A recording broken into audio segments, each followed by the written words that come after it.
YouTube. Mr. King coming at you live from the 209. Please pause the video now and answer the questions. Next, there will be a quiz next week. I'm changing it to next week. Okay. After you finish the work on Tuesday.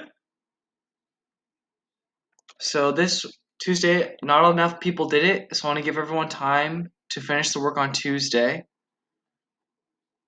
Okay? And then when you're done with Tuesday's work, go to Thursday and you're going to take some notes. Okay? There are guided notes like we've done before. You're going to be learning about why the periodic table was made this way. Okay? To start, I want to do some review. So remember, valence electrons. Valence refers to outside. So the valence electrons are the electrons on the last orbital, or the last energy level, or the last ring, or the last shell of the atom, or the element. Yep, so the valence electron is always the one that's on the outside. So please write that down. And I got a picture of like a simple one where it has like the 4 carbon valence electrons in a different color, so they're easier to see.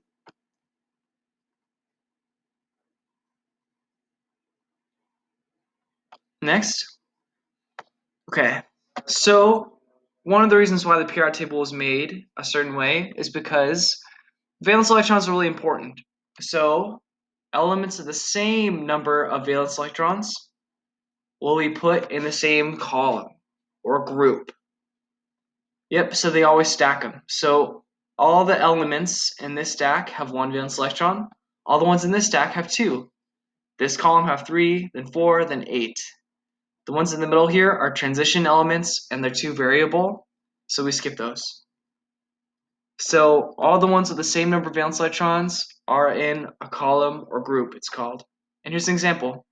So all these elements, they look way different, but the one important thing they have in common is that they have 2 valence electrons, so which actually makes them very similar chemically.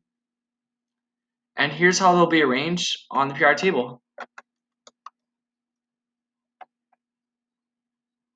You'll go beryllium because it's the smallest, then magnesium, then calcium, and then they'd be stacked just like that. And since they all have 2 valence electrons, they'd be in the orange row, the alkaline earth metals. Next, now we talked about groups. Groups are columns. Now we're going to talk about periods, left to right. So as you move across from left to right, the valence electrons go up.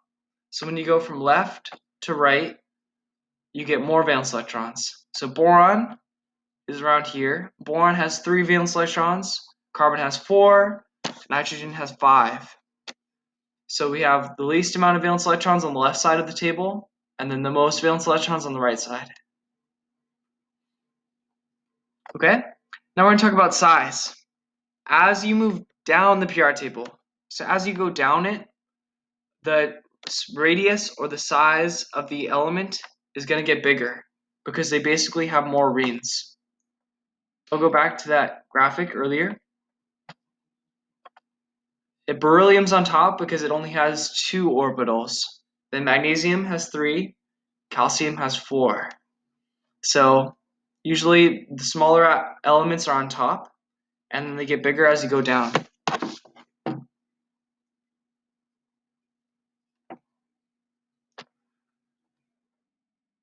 Next, as you move across from left to right, atomic radiuses get smaller. And the reason is because atoms have more attraction force as you go from left to right. I'm going to go over this a little bit more in a sec, but just note this atom has a weak force, this atom has a strong force. Okay? And I have a little analogy for you.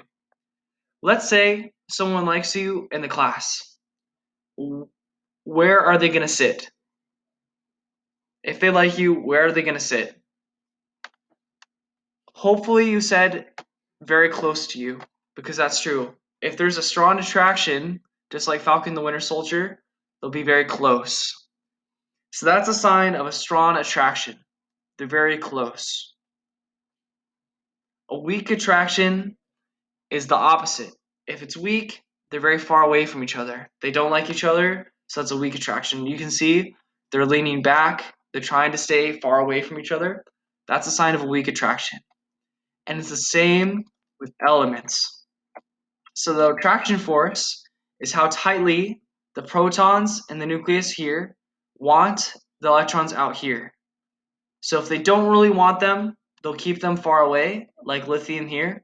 But if they have a really strong attraction, they'll keep them really close, and they'll keep them really tight together. That's like fluorine, the strongest one, because it keeps its electrons very close together. Yep, that's why atoms get smaller as you go from left to right, because the attraction force gets stronger. Yep, that was the last one. Once you got that, please take the summary and do the attendance survey. After that, you're all good to go. Thank you so much, everyone, for staying with me. Bye.